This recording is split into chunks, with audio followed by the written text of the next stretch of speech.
Hey, it's Madelei. I want to show you what I made my family for Christmas presents this year. I bought 2 packages of this terracotta colored air dry clay and made everybody a weird little flower pot.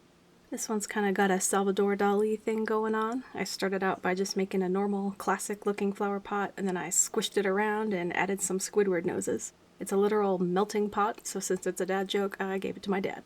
This one's my grandma's. It's got a flower petal rim and little bathtub legs. All the pots have little feet of some kind to keep them up off of their plant saucers, plus a drainage hole because I know how flower pots work. Then I painted it with rose gold glitter nail polish topper so it looks like a sparkly chimenea.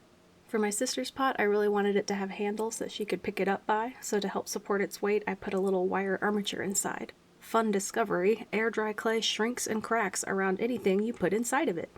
But no big deal, I just filled the cracks in with more clay, and then I painted the whole thing with another nail topper to give it a subtle shifting shimmer.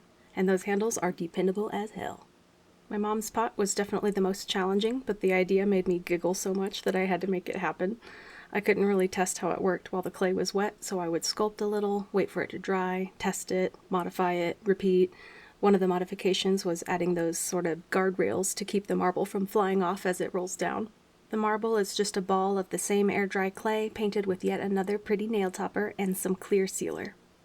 Here we go, the funnest part. Whee! I could do this over and over all day long.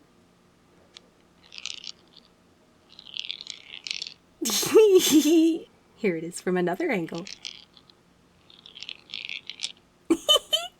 Once the pot's completely dried, I painted them with this water-based sealer, which is supposed to be safe for plants, to keep the clay from turning back into mush as soon as it gets wet. I've been working on growing some baby succulents from the leaves of my bigger one, and they weren't big enough in time for Christmas this year, but hopefully by next Christmas I can give my family something to put in their funny little flower pots.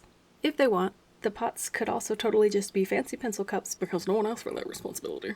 Anyway, so that was my Christmas craft this year. I like to make my gifts every year because I'm crazy and also super poor. Happy New Year!